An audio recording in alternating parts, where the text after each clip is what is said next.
Hello, everyone. How's it going? So I'm here to do a Friday Reads.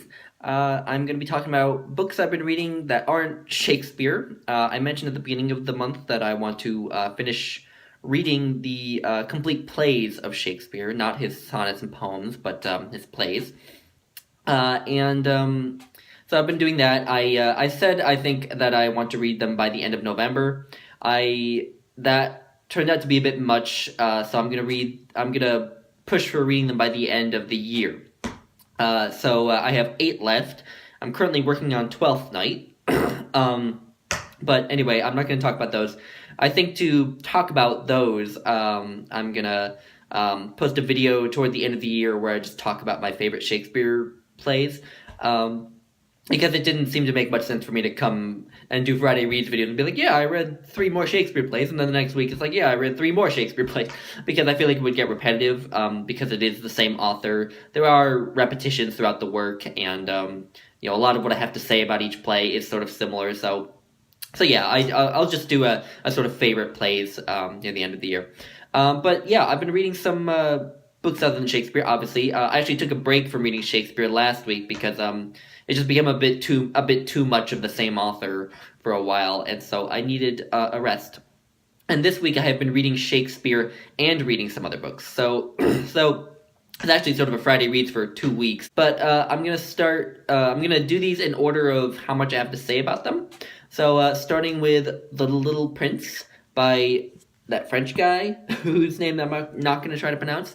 I heard Fariba from the medieval reader say his name once, and I knew right away that I would never get it. But yeah, pretty famous novel, kind of more like a novella, but it's about a airplane pilot who crash lands in the Sahara Desert, and as he's trying to fix his plane, he meets this little person named who he calls the Little Prince, and the Little Prince kind of just tells him his life story.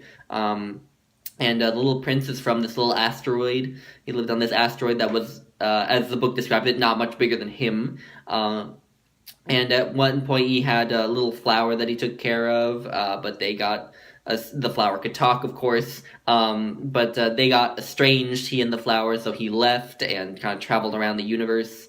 And it kind of culminates in his meeting this fox, from whom he learns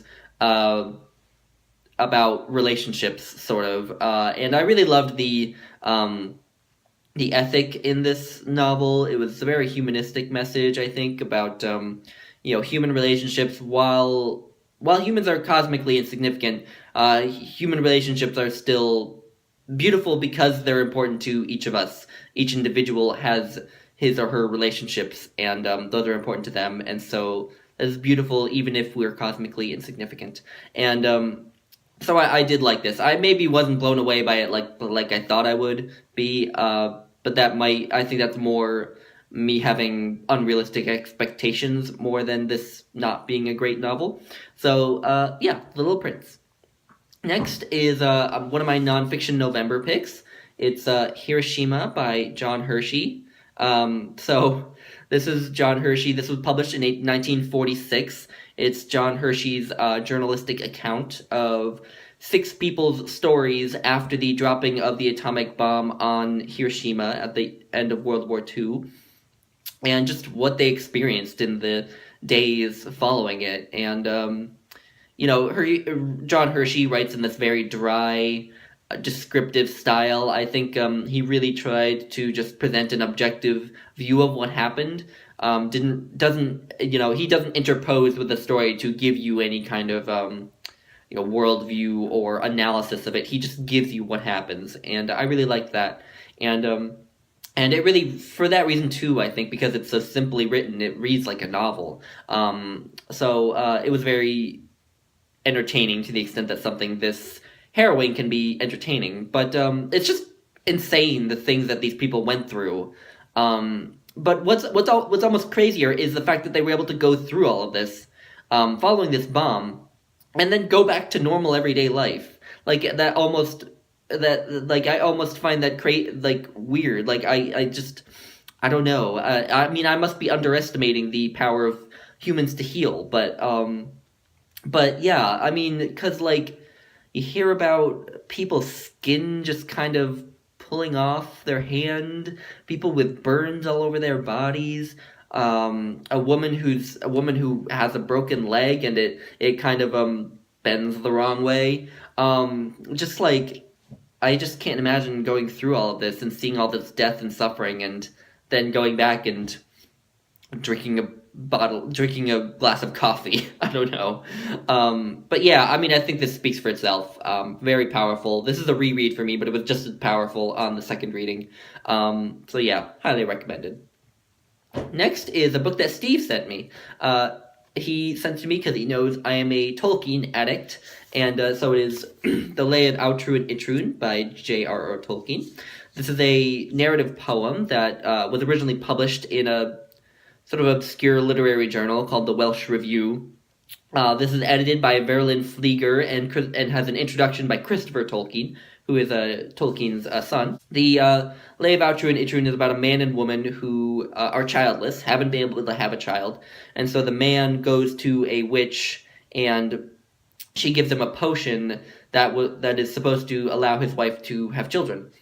And so the husband takes it and gives it to his wife, and she gets pregnant, and she has twins, and they're happy. And since this is a fairy tale, you can probably see where that's going. Eventually, the witch wants something in return. So yeah, I really enjoyed it. It's very dark, as you can probably tell by seeing where that story's going. Very dark, and I like the dark side of Tolkien. That's why I love the Silmarillion and the Children of Húrin. It's not going to be, go down in history as one of his masterpieces, just because it's not on the epic scale of the Silmarillion or the Lord of the Rings. But it is a great work. I like the poetry. And also, in this edition, there are commentaries by Verlyn Flieger, where he defines a lot of terms that might be obscure, like Tolkien refers to a witch as a Corrigan, which at least I did not know at all. So I like that a lot. And there are different versions of the poem too, earlier versions that Tolkien wrote before the one that was published. And I always find that very interesting. And there's one towards the end in particular that is almost a full length draft. And I really like that because it gave me a chance to almost reread the story. And I actually weirdly preferred that earlier draft to the one that was published. I can't pin down why, but I just remember enjoying the poetry more and finding more in it that I underlined, essentially. I have this way of judging poetry by how much of it I underline, and I was underlining a lot more in that latter that draft that's in the back of the book as opposed to the draft that was actually published. But nonetheless, if you're a Tolkien addict, definitely I think this would be good. I don't know if I can recommend this to everyone. Maybe if you're interested in folktales, you would like it. But yeah, anyway, Lay of Aotrou and Itroun. Next is another nonfiction November thing. I didn't mention it in my nonfiction November TBR, but it is nonfiction, and it's The Essential Dao by Thomas Cleary. So this is Thomas Cleary's translation of two classics of Taoism, which is a religion that's prominent in China. And so it's the Tao Te Ching, which is sort of a collection of poems espousing a lot of Taoist beliefs and worldviews. And then there are the inner chapters of the Chuang Tzu. The Chuang Tzu is this big fat collection of short anecdotes and essays. And this just includes the inner chapters of Chuang Tzu. So it's like the first 7 chapters. So yeah, the translation of the Tao Te Ching wasn't very poetic. I've definitely read a better translation just in terms of the quality of the poetry. But I feel like Thomas Cleary was going more for a faithful translation than a poetic translation, which I did kind of like. And also he has endnotes where he explains a lot of what is being said in the Tao Te Ching. And I loved that because there are a lot of ambiguous terms, a lot of just things it says that are very paradoxical and hard to hard to swallow, hard to know what the heck they're saying. So he tries to illuminate it by giving some of his own commentary and the commentary of past Taoist sages. But Taoism, a big part of Taoism is this idea of sort of not being affected by what happens in the external world. So it's almost like Stoicism. The idea in Stoicism where you can't control what happens outside of you, but you can only control your reaction to it. So Taoism, a big part of Taoism is feeling the same and acting the same, no matter what's happening to you, even if a great tragedy has befallen you. And I really like that. Although I do have a problem with the sort of idea in Buddhism and Taoism of sort of letting go of attachment, just because I think a lot of what makes human lives fulfilling is your attachment, especially to other people. So, but nonetheless, I do enjoy learning about it, and in terms of just experiencing everyday life and the anxieties of everyday life, I like that teaching of trying to control how you react to things rather than thinking you have control over the external world. And so yeah, I like this. Yeah.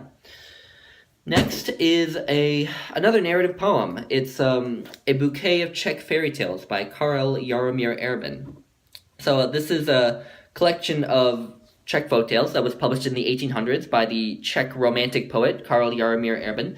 This is translated by Marcela Sulak, and translation was published just in 2013. I think it's one of the only translations of this work that exists, but this is kind of this is a huge classic in Czech literature. So it has 13 stories, and they're all pretty dark. None of them ends unambiguously happy, I don't think. But what I really loved about these stories is, like any folktales, there's a lot of there are witches, there's supernatural objects and phenomena, but the drama of the stories is always pushed forward by flaws in the characters themselves, in the people. It's not just that they run into this supernatural obstacle that tries to ruin their lives. They have a flaw that leads them into the arms of some magical creature or person that makes them easily tempted. So, for example, the first story is about a widow who's trying to take care of her son. And so she's a widow, so she doesn't... and this is a time when women didn't often make that much money, so you have to think she's been going through rough times in terms of just looking after herself and her son. And she finds this magical pot of gold in a cave, just in the woods. And so she starts collecting gold and bringing it out of the cave and leaving it in a stash, and leaves her son in the cave as she's doing that. And then the cave kind of magically closes with her son in there while she's outside. So yeah, I mean, it's propelled by this woman's mistaken desire for all this money, but at the same time, like in many of the stories, you also can't entirely blame them, because they are often these downtrodden people who haven't had the easiest time in life. So I loved that sort of that complication of it is their flaw, it is their fault, but there is a reason that they have this motivation. It's not just that they're these unambiguously sinful people or something. So yeah, I enjoyed the stories in here. My big problem was with the translation, with the poetry. It just seemed very juvenile. The translator had to use a lot of slant rhyme, because there are a lot more rhymes in the Czech language than in English, which I don't blame her for. But that got to me a little bit. I also just found that the turns of phrases were clunky and not very sophisticated, and I don't know. I didn't love the poetry, but in terms of the stories, I did really enjoy it. So yeah. Anyway, Kitice is its Czech name. I prefer to call it by that, but anyway, I do recommend it if in terms of the stories, I do recommend it. Next is my second book that I talked about in my nonfiction November video regarding the pain of others by Susan Sontag, and so in this book she talks a lot about she goes through kind of the history of how photographs have portrayed human suffering and war, and I'm just going to talk about a couple points that I found interesting. We have this idea, I think, nowadays that the deceptive nature of like film and photos is sort of a contemporary development that it happened in the late 20th, early 21st century. But what you learn in her discussion of photography and its portrayal of war is that there's always been an element of deception in photos. Photos have never been a completely honest representation of whatever it is they are showing. She talks about Civil War photographers who would move around dead bodies on a battlefield and then take a picture to make it look more like a stereotypical battlefield. Or they would move cannonballs around. They would distribute cannonballs around a battlefield to make it look more like a battlefield. It's not necessarily always intentional in that way. Sometimes viewers put on they kind of put feelings on a photo that might not be there. Susan Sontag talks about a photo of a woman in Spain during the Spanish Civil War in the 30s and 40s who is just kind of looking up at the sky, and she says at one point, okay, so is that woman looking at an airplane coming down to destroy her village, or is she just looking at a bird? Which reminds me kind of now of the Kuleshov effect in film. But anyway, I thought that was very interesting, just learning about how how photographs have always sort of been deceptive in that way. And the second interesting thing that I just want to mention is how photos have often, whether intentionally or unintentionally, essentialized out groups in a sense. She talks about how it's much more likely that you're going to see photographs of war atrocities committed in a civil war in Africa than you are to see photographs of something committed by the United States, like photos of the horrible photos of slavery or 9/11, or photos of wars in Europe, which kind of implicitly promotes this idea that that outgroup is the outgroup of these people from Africa is that they are these backward people who are violent and savage, whereas we in the West are somehow violence in our society is an anomaly, and we don't do things like that. And so that was very interesting to look at how photographs have promoted that idea. And also, she talks about the Holocaust Museum in Washington, D.C., which has a lot of photographs in it, and how a lot of members of the Armenian diaspora have called for a similar museum about the Armenian genocide. But then she points out the kind of ludicrous fact that there's no museum commemorating, slavery or the subjugation of Native American, the two great crimes of American history. American history, we're here commemorating these things that happened in Europe, in other places, and yet we don't want to show our own sins. We don't want to represent them like that. So I thought that was very interesting. And then at the end of the book, she kind of tries to defend. She seems to try to defend the ubiquity of images in contemporary society, and she kind of seems to argue that they can serve a sort of educational purpose, like they can introduce people to the fact that suffering and war is ubiquitous, and so helps us kind of mature in that sense, because anyone who is so shocked by every depiction of violence that they see would be considered childish, because it's a part of growing up to know that the world is full of suffering. So she seems to think that images can help to educate people in that way. And she also seems to think that even though images might not be an objective way of documenting war and suffering, they are a way to start a conversation about it, to get people interested. And no, considering all of the ways in which she describes throughout the book how photos and images can be deceptive and lead us to the wrong conclusions, those defenses of them seem kind of inadequate to me. I'm not sure that those supposed upsides to images really outweigh the downsides. But, I give her kudos for trying. And I do think this book was fascinating. So, yeah, regarding the pain of others.